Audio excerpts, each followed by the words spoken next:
ეხლა გადავდივართ აფრიკის რქაზე, სადაც მზარდი შეშფოთებაა იემენში, ჰუთებსა და სომალიში ალ-შაბაბს შორის კავშირების გაძლიერების გამო. ეს ორი ტერორისტული ჯგუფი შეიძლება საერთო ინტერესებს იზიარებდნენ ადენის ყურის ორივე მხარეს.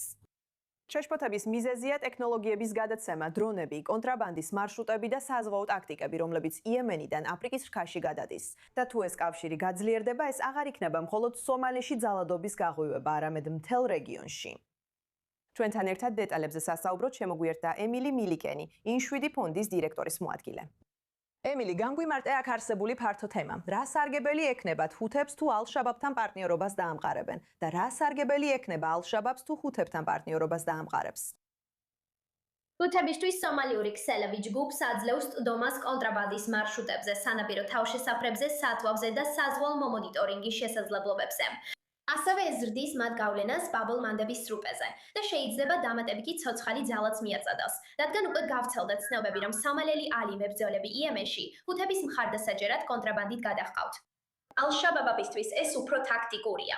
ჰუთები ალ-შაბაბს აწვდიან თანამედროვე იარაღს, დრონებსა და საზღვაო მონიტორინგის მოწყობილობებს, ასევე ტექნიკურ ცოდნას, რომელიც მათ ირანისა და ჰეზბოლას ინსტრუქტორებისგან მიიღეს. ამ ალიანსით რეგიონში საზღვაო დაუცველობაც იზრდება, რითაც ალ-შაბაბი სარდებელს იღებს დროს როგორც კონტრაბანდითა და მეკობრეობით, ასევე პორტების დაბევრისა და საზღვაო გამოძალვის გზით. არის თუ არა რაიმე რეგიონული ალიანსები, რომლებიც ცდილობენ შეებრძოლონ ამ ორ ჯგუფს შორის ახალ ალიანსს? ანუ რა შეიძლება გაკეთდეს ამ შემთხვევაში? არსებობს როგორც საერთაშორისო მეკობრეობის საწინააღმდეგო ოპერაციებისა და ალიანსების ქსელი, ასევე ჰუსიტების საზღვაო უსაფრთხოების საწინააღმდეგო ოპერაციები, რომლებიც ახლა გარკვეულწილად ერთმანეთს ემთხვევა. მაგრამ ამ ურთიერთობის რთული ბუნება ნამდვილად ართულებს მის შეწყვეტას.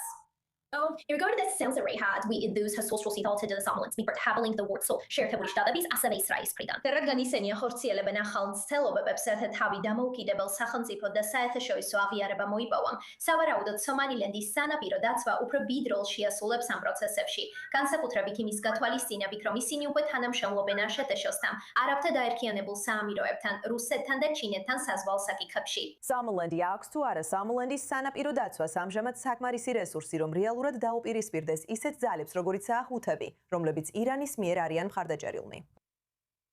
მან აუცილებლად არ აქვს საკმარისი რესურსი, რომ სრულად საკუთარ თავზე აიღონ ეს პასუხისგებლობა. მაგრამ ადგილობრივი ძალების ჩართვა და მათი მონაწილეობა ასეთ ფართო საერთაშორისო კოალიციებში, რომლებიც როგორც იცით მოიცავს ძალებს ისეთი ქვეყნებიდან, როგორიცაა დიდი ბრიტანეთი, აშშ-ში, თურქეთი, მართლაც ძალიან სასარგებლოა.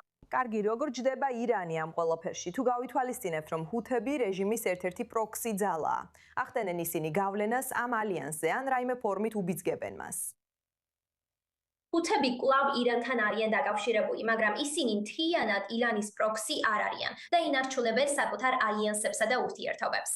ჰუთების მიერ ალ-შაბაბთან, ასევე სხვა სახელმწიფო და არახელისუფლებო აქტორებთან პარტნიორობის გაღრმავება ასახავს იმას, რომ ისინი პარალელურ ურთიერთობებს ამყარებენ, რაც ნიშნავს, რომ ერთ დღესაც მათ შეუძლიათ გადარჩნენ რეჟიმის დაცემის შემდეგ, ან ისე იმოქმედონ, თითქოს ირანის სრულ მხარდაჭერას არ ფლობენ. ირანი აუცილებლად არ უჭერს მხარს ამ ურთიერთობას ალ-შაბაბთან. თუ ირანთან ომი კვლავ განახდება, შეგვიძლია ველოდოთ, რომ ამ ალიანსების ნაწილი საერთაშორისო წყლებში, განსაკუთრებით წითელ ზღვასა და აფრიკის რქასთან ბლოკირებას მოახდენს. ჩვენ ნამდვილად შეგვიძლია ვიხილოთ, როგორ ისარგებლებენ ჰუთები ამ ახალ ქსელებს ალ-შაბაბთან და სომალიში. იცით, ამჟამად მათ აქვთ კონტროლი და გავლენა ბაბ-ელ-მანდების სრუტის ერთ მხარეს, ხოლო სომალი მეორე მხარესაა. ორივე მხარეს წვდომისა და გავლენის ქონა მართლაც დამანგრეველი იქნებოდა.